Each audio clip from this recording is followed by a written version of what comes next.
A pleasant day to everyone. I'm Nicole Pauline M. Nepomuceno from PCBet 01402A, and I will discuss some topics that are included in Chapter 3 about dissolution and winding up. The topics that were assigned to me are: first, partner's liability is discharged, wherein it will be discussed on Article 1835. Second, kinds of winding up or liquidation, which will be tackled on Article 1836. And lastly, the third topic is who will wind up, and it will be discussed on the same article as the second topic. So let's start. To begin the discussion about the first topic, we have a question here. Upon the dissolution of partnership, does it mean that partner's liability is discharged? Okay, this is an effect of dissolution on partner's existing liability. Kapag daw ba na-dissolve na yung partnership, ang ibig sabihin daw ba nun ay wala na rin yung liabilities ng mga partner? The answer is no. Sinasagot yan as general rule sa Article 1835. The dissolution of the partnership does not itself discharge the existing liability of any partner. Quick recap lang po tayo sa about dissolution. According to Article 1828, dissolution is a change in the relation of the partners caused by any partner ceasing to be associated in the carrying on of the business. So, ito yung point na kung saan merong pagbabago sa relationship ng mga partners. Maaaring umayaw yung isang partner doesn't want to continue doing business with other partners or vice versa. And eventually, it leads to dissolution. By the way, causes of dissolution were discussed at Article 1830. Balik po tayo sa general rule ng 1835. So, upon dissolution of partnership, hindi pa rin maaalis yung mga liabilities ng partners. Hindi naman pwedeng porket na-dissolve na yung partnership ay ibig sabihin ligtas na yung mga partners sa kanilang liabilities and obligations, because dissolution is the first stage on the three final stages of a partnership, and dissolution is different from termination. On dissolution, the partnership is not terminated but continues until the winding up of partnership affairs is completed. Therefore, hindi pa rin maaalis yung mga liabilities ng partners when a partnership is dissolved. Sinasabi ko po kanina na dissolution does not discharge the existing liability of any partners. However, merong exception. There might be a way for a partner to be discharged from his existing liability upon dissolution. According to the second paragraph of Article 1835, a partner is discharged from any existing liability upon dissolution of the partnership by an agreement to that effect between himself, the partnership creditor, and the person or partnership continuing the business, and such agreement may be infirmed from the course of dealing between the creditor having knowledge of the dissolution and the person or partnership continuing the business. Sinasabi po dito na for a partner to be relieved from his existing liability, there must be an agreement. Kapag may agreement, syempre, dapat may consent. So, kanino consent po or sino po yung dapat mag-agree? In order for the liability of a partner to be discharged, the following must agree. First, the partner himself, the partner concerned, or the withdrawal partner. Second, of course, the other partners must also give their consent. Those partners were pertained to be continuing partners. And third, the creditor. So, creditors must also give their consent in order for a partner to be discharged from his liability to the third persons. In an agreement between the partner concerned, other partners or continuing partners, and the creditors, pwede nila doon i-state kung paano madi-discharge yung partner concerned from his liability. Kung mabait yung creditor, baka pwede niyang i-forgo yung obligation. Pwede rin dito i-state kung paano yung mode of payment. Basically, sila dapat yung magbigay ng consent or mag-agree, yung gagawa ng proper settlement in order to satisfy the remaining obligation and for a partner to be discharged from his liability. The consent, however, of the creditor and other partners to the novation may be implied from their conduct. After he gave necessary notice of withdrawal from the partnership and nag-agree yung mga other partners and creditors, the retiring partner will not be liable to the subsequent partnership obligations kasi hindi na siya part ng partnership. Next is the deceased partner discharged from his liability? Kapag daw ba namatay na yung partner, discharge na siya sa kanyang liabilities and obligations? The answer is like this. The deceased partner himself is discharged na sa kanyang liabilities. Kasi wala na nga patay na nga. Hindi naman na natin masisingil mismo yung yung deceased partner kasi patay na. However, the property or estate of the deceased partner is still liable. As provided here in the part of Article 1835, the individual property of our deceased partner shall be liable for all obligations of the partnership incurred while he was a partner, but subject to the prior payment of his separate debts. One of the causes of dissolution is the death of a partner. So, sinasabi dito na liable pa rin yung kanyang individual property for all of his obligations to the partnership while he was still living as a partner to the partnership. Pag sinabing individual property, ito yung property mismo ng partner, meaning kanya mismo ito or personal property niya ito. So kahit patay na siya, his individual property can be a payment for all of his obligation to the partnership or to the creditor.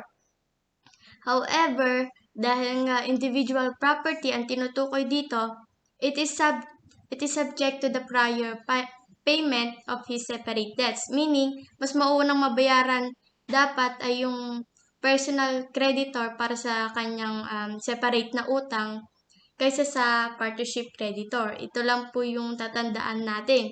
Priority na babayaran muna ang personal creditor over partnership creditor if ang ipang satisfy for the obligations of the deceased partner ay yung kanyang individual property. Kapag naman ipang satisfy for all the obligations and liabilities ay ang kanyang partnership property, priority na babayaran muna ay si partnership creditor.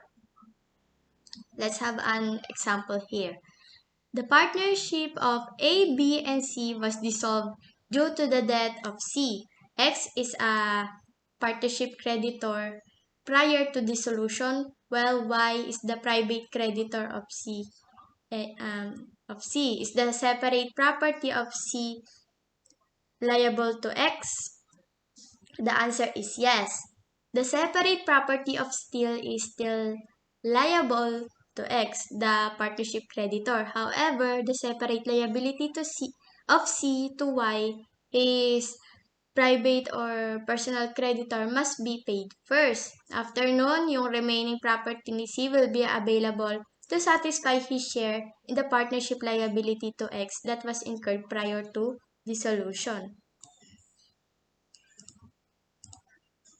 Next is Article 1836. Unless otherwise agreed, the partners who have not wrongfully dissolved the partnership or the legal representative of the last surviving partner not insolvent has the right to wind up the partnership affairs, provided, however, that any partner, his legal representative, or his assignee, upon caution, may obtain winding up by the court. Quick recap lang po ulit. Winding up is the process of settling business affairs to dissolution. So kapag na-dissolve na yung partnership, meaning may changes na sa relationship ng mga partners, and that change leads to dissolution. As I said before, dissolution is the first of the three final stages of a partnership. Second stage nito is yung winding up or liquidation, wherein dito na isa-settle yung mga obligation and affairs ng partnership. So, balik na tayo ulit sa manners of winding up. Winding up or liquidation of a partnership can be done judicially or extrajudicially. First, judicial winding up. Liquidation is done under the control and direction of the court upon proper cause that is shown to the court. Sabi nga dito, provided, however, that any partner, his legal representative, or his assignee, upon caution, meaning, nag-file ng complaint sa court, may obtain winding up by the court. So, it means winding up can be done judicially or through court proceedings. Usually, umaabot yung manner of winding up in judicial way kapag hindi nagkakasundo-sundo yung mga partners. Hindi sila nagkakaroon ng agreement kung paano nila iwa-wind up yung partnership affairs after dissolution. Since mayroong disagreement between partners as to winding up the partnership affairs, dito naaabot sa korte at magkakaroon ng court proceedings. So, paano po yun? Siyempre, may disagreement between partners. Magpa-file na yung mga yan ng kanilang sariling complaints para magkaroon ng proper settlement. Kapag nag-file na sila, yung korte na yung magdi-decide kasi sabi nga, di ba, winding up is done under the control and direction of the court upon proper cause that is shown to the court. So, kapag naman may agreement, may agreement naman between partners, legal representative, or assignee, nagkakasundo-sundo sila, then winding up can be done extrajudicially. Unlike judicial, hindi na kailangan ng court intervention. So, mas okay kapag extrajudicial yung pag-wind up. Mas okay na hindi na umabot sa korte kasi bukod sa matagal yung proseso, magastos rin. So, nakakadagdag pa yun sa stress ng mga partners.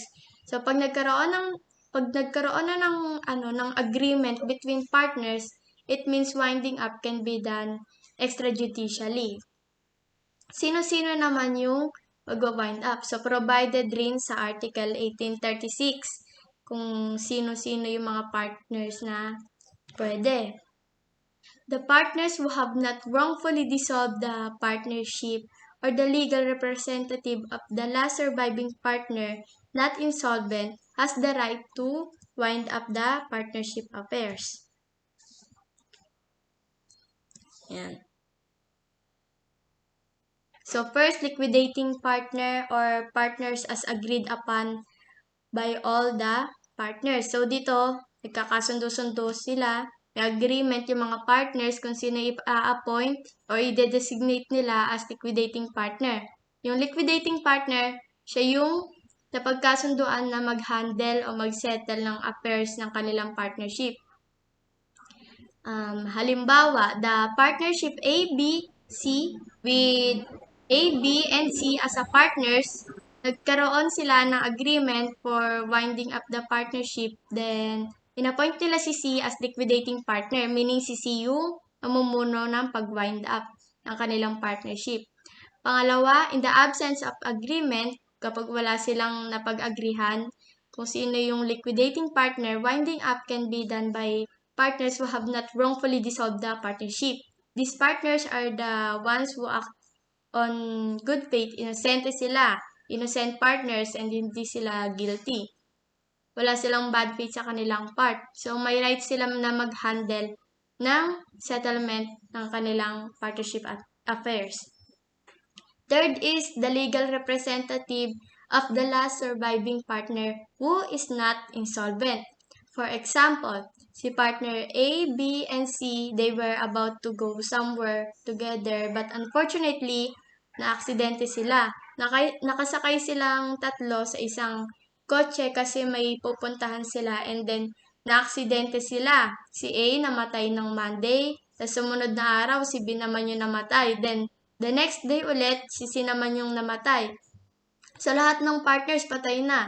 Ang pwede mag-handle ng kanilang winding up process ay yung legal representative of the last surviving partner, which means yung legal representative ni C kasi siya yung last surviving partner. Siya yung pinakahuling namatay. However, take note na dapat yung last surviving partner is hindi insolvent. According nga sa Article 1836, the partners who have not wrongfully dissolved the partnership or the legal representative of the last surviving partner not insolvent has the right to wind up the partnership affairs. So, to summarize about sa kung sino yung mag-wind up extrajudicially, una, kung sino yung liquidating partners na na-appoint at napag-agrihan ng lahat ng partners. Pangalawa, kung walang agreement, kung sino yung mga innocent partners. Pangatlo, kapag lahat sila patay na, ang may right to wind up the affairs of the partnership is the legal representative of last surviving partner, pero dapat ay hindi siya insolvent. So, that's all. Thank you.